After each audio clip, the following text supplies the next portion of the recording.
Well, the Eagles injury report keeps getting longer. Reed Blakenship and Kenny Gainwell now added to that list. Brandon Graham calls out Eagle fans, saying Philadelphia is overrated and overhyped after one game. The Vikings, they're very, very banged up, just like Philadelphia. And the Eagles' schedule, at least in the early part, just got a lot easier. I'm Thomas Mott. This is the Thomas Mott Show.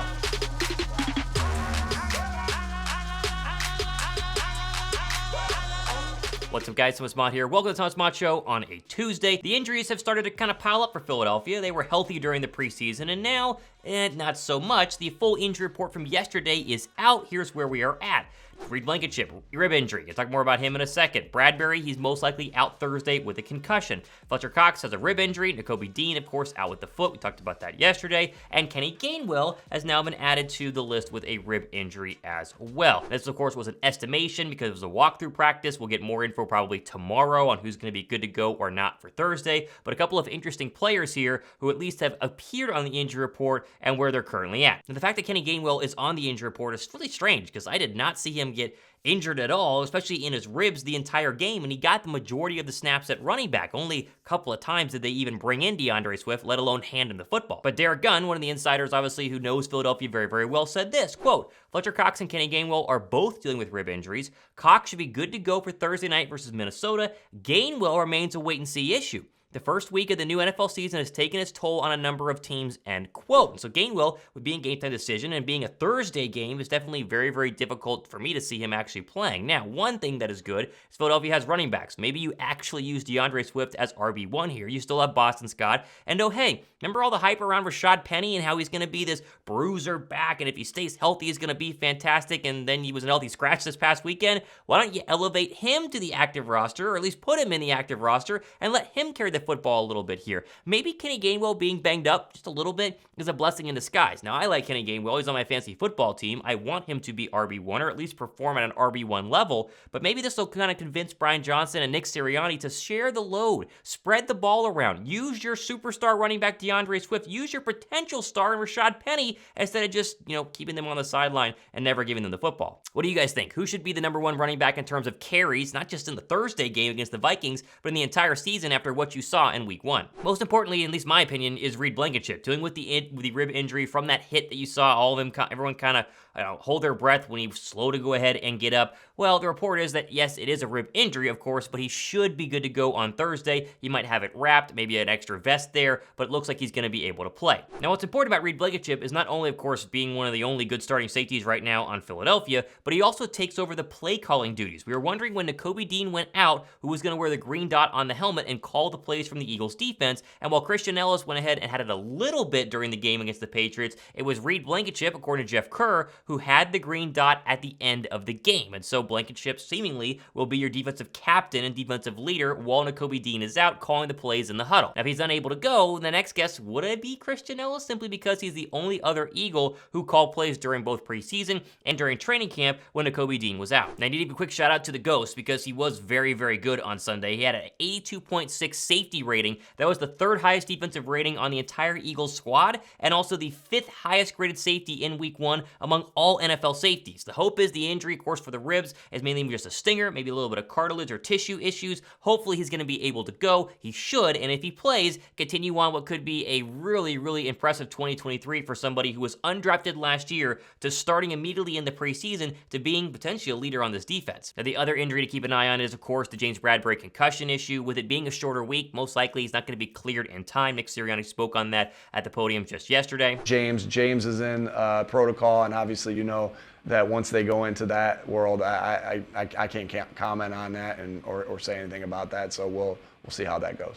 But if he's not able to play, or when he's not able to play, Josh Jobe is the next cornerback up, and he obviously had the game-winning or game-saving play, pushing out of bounds the Patriots wide receiver on that final throw on fourth down against the New England Patriots on Sunday. He is a very, very viable fill-in cornerback who, at this time, is going to be tasked with following around Justin Jefferson because Darius Slay doesn't travel. So Slay and Jefferson will line up together when he's on Slay's side, but whenever he goes to the opposite side, it'll be the undrafted free agent Josh Jobe to hopefully hold down the fort in the absence of James Bradberry. Now, Kitty Ringo will be the next man up after them, so probably your number 3 cornerback, but I'm very curious to see if they activate Eli Ricks in case there were to be some sort of catastrophic situation for the Eagles secondary. Listen, Philadelphia did struggle mightily on Sunday. We talked about it ad nauseum just yesterday, saying, okay, the rust was was there. Are they going to figure things out quickly? Will it take a little bit longer? Well, Brandon Graham was on 94.1 WIP and was asked about the whole situation, and I absolutely love his response. Listen to this quote. Everybody expected last year's success to just pop right off again. No, we've got to build it up. I'm very proud of the resilience we had. I was more proud of that part of the game than anything, end quote. And it kind of takes a little shot at all of us Eagle fans who doubt the Eagles right now. And listen, rightfully so. I mean, I'm doubting the Eagles play calling. I'm doubting some of the Eagles running back options in terms of why they use Gainwell more than DeAndre Swift. I'm doubting how the pass rush didn't have a lot of pressure to the fourth quarter. The offensive line struggled. The secondary didn't look that great. There's a lot of doubts. But I think he's kind of telling all of us Eagle fans, hey, calm down. This defense gave up 30 points in the week 1 opener against the Lions this past, in 2022. Yes, they went ahead and struggled early, especially in those 2 touchdown drives by Mac Jones, but in the end, they did get a couple of 3-and-outs and a couple of punts and even forced some turnover on downs, and the defense gave up 0 points whenever it mattered at the end of this football game, and so I agree with Brandon Graham. Let's give them a couple more weeks to kind of settle in, get this rust away, and see where they're actually going to be in terms of the 2023 football team. If they're really, really bad on Thursday, the panic button can start to kind of rise. You go from DEFCON 5 to DEFCON 3, and then it gets even worse, 3 up to 1. But the good news is Philadelphia has, as we'll see, at least a lighter schedule for the next couple of weeks, and hopefully they can right the ship and start looking like how they did in 2022. Now, speaking of the Thursday home opener against the Minnesota Vikings, they're also dealing with injuries, especially on their offensive line. Ari Mirov has this one saying the Vikings have listed left tackle Christian Darius with an ankle as a limited in practice today, while center Garrett Bradberry back did not participate. There wasn't an actual practice, so it's essentially a projection. Vikings play the Eagles and then their defensive line on Thursday night in Philadelphia. Now, stop me if you've heard, opposing offensive lines are banged up and going against the Eagles, right? We heard this because it was true. Both starting guards and the right tackle for the Patriots were out, and yet Mac Jones was only sacked, 1.5 times, maybe 2 times? It was not a very impressive performance from what should be the best defensive line in the entire National Football League. Does that mean they're going to stink against the Vikings, who are also going to be banged up?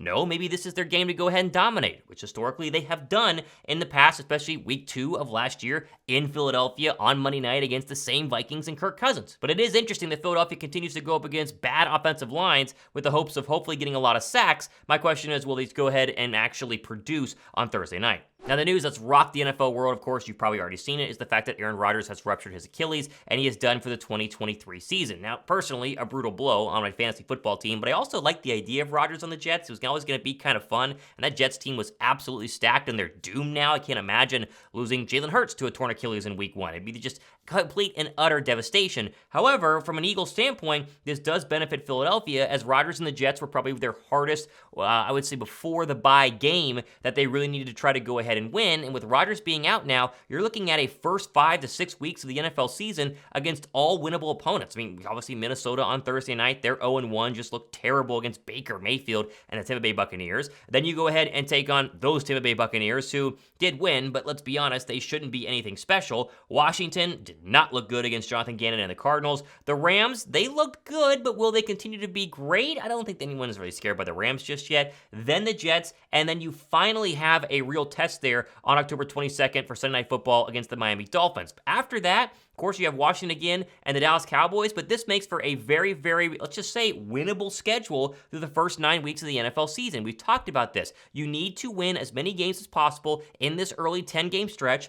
in order to protect yourself against some really good football teams late. Buffalo, San Francisco, Dallas, Seattle. I mean, that is a very, very difficult stretch. Not to mention Kansas City on Monday Night Football. You need to make sure you win as many games as possible. And while the Rodgers injury stinks for all football fans, it technically, while we don't want to celebrate it, does benefit Philadelphia. Now, even though it is a short week, we have plenty more stuff happening over the next couple of days here. Obviously, Wednesday night, tomorrow night, 7 p.m. Eastern Time, myself and Josh Davis of the Philly Special Show, we do our Wednesday Link Live, where we hang out with you guys, answer a bunch of questions, and get you ready for Thursday Night Football. And then on Thursday night, we're going to be broadcasting live on both of our channels the entire game. We do giveaways, we answer questions, and it's the best play-by-play experience you can have on YouTube. And trust me on that. If you don't believe me, check it out on Thursday night and let me know in the comment section if you think that it's actually accurate. For those of you that can't get the game, don't have Amazon Prime, that's the place to go ahead and hang out. And if you have Amazon Prime, mute the TV and listen to us, the way you get the Eagle-centered broadcast. Trust me, it's going to be a lot more fun. And make sure you guys are subscribed. We're approaching 19,000 subs here on the channel. Check out all the shorts we're producing every single day. We're trying to grow as quickly and as fast and best as possible, the way you guys have a one-stop shop for all of your Philadelphia Eagles needs. I'm Thomas Mott. On a Tuesday, this has been the Thomas Mott Show.